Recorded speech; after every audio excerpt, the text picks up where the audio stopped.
Assalamualaikum warahmatullahi wabarakatuh. Orang utan makan pepaya.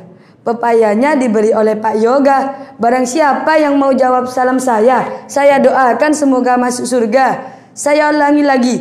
Assalamualaikum warahmatullahi wabarakatuh. Hamdan wa syukran lillah. Salatan wa salaman ala rasulillah, amma ba'du. Yang saya hormati para alim ulama, yang saya hormati para kiai dan para bunyai, yang saya hormati para dewan juri dan para santri se-Indonesia yang saya cintai. Pada kesempatan ini saya akan berpidato tentang peranan santri dalam dakwah kebangsaan. Kalian tahukah apa peranan santri itu? Peranan santri adalah sebagai penerus perjuangan para alim ulama dan menyebarluaskan ajaran dan budaya Islam di Indonesia yang kaya dan moderat di berbagai kelompok kalangan pesantren. Jika kita membuka sejarah Islam pada masa jahiliyah, membunuh merupakan suatu hal yang biasa. Tidak ada rasa kemanusiaan dan persatuan antar mereka. Perbudakan adalah suatu yang telah mengakar di antara mereka. Karakter pada zaman itu seperti anak laki-laki yang masuk ke dalam kegelapan di dalam suatu jalan yang berlumpur. Tidak ada lampu dan tanpa tongkat untuk meniti jalan. Lalu Allah memilih Nabi Muhammad sallallahu alaihi wasallam untuk menjadi nabinya supaya memandu semua manusia di dunia ini.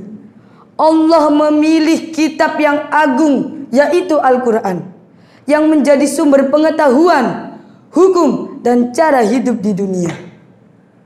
Nabi Muhammad tidak pernah berhenti dalam menyebarkan ajaran Islam, meskipun mendapatkan berbagai cobaan dan rintangan yang sangat berat. Beliau hanya hidup 63 tahun, tetapi mempunyai keberhasilan yang sangat mengagumkan.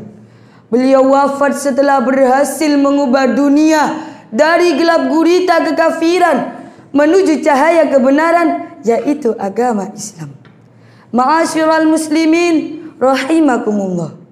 Pada zaman kemasan Islam muncul dinasti Abbasiyah, di mana orang bisa hidup dengan damai dan sejahtera. Tidak ada perbedaan antara satu dengan lainnya. Berbagai hal dan urusan sosial berjalan dengan lancar, dan mereka bisa menyebarkan ajaran Islam sampai ke Eropa. Tetapi setelah dinasti Abbasiyah, secara perlahan Islam mengalami kemunduran. Pada abad ke-20 ini, semua orang Islam seluruh dunia timbul dari deklarasi besar mereka, dan semangat Islam yang telah hilang akan menyala lagi untuk mendapat keagungan. Hingga kita melihat kebangkitan Islam muncul di berbagai tempat, seperti di Amerika, walaupun Islam di bawah pengawasan Zionisme. Di Thailand, walaupun Islam di bawah pengawasan yuridiksi Buddhisme. Di Filipina, walaupun Islam di bawah pengawasan pemerintahan Arroyo dan seterusnya, tetapi Islam terus menggeliat, bangkit dan tumbuh pesat. Rasulullah sallallahu alaihi wasallam bersabda, "Al-Islamu ya'lu wa la yu'la alaihi."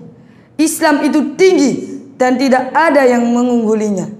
Di negeri kita tercinta Indonesia ini, Islam juga terus bangkit, berkembang pesat di mana-mana.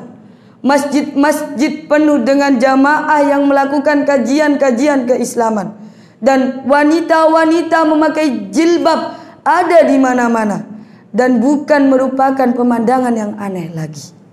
Sebab mereka mulai memahami hal itu adalah suatu kewajiban demi untuk mematuhi aturan dan hukum Islam. Kita sebagai santri dan generasi muda Islam harus mendekati mereka, dan kita harus memberi mereka semangat untuk memperdalam hukum Islam dan mengamalkan ajaran-ajarannya hingga tercipta baldatun thayyibatun wa rabbun ghafurun. Mari kita gunakan masa-masa muda kita ini dengan berbagai aktivitas keislaman dan amal soleh, baik yang berdimensi ibadah ritual mut'ah maupun kesolehan yang berdimensi sosial kemasyarakatan.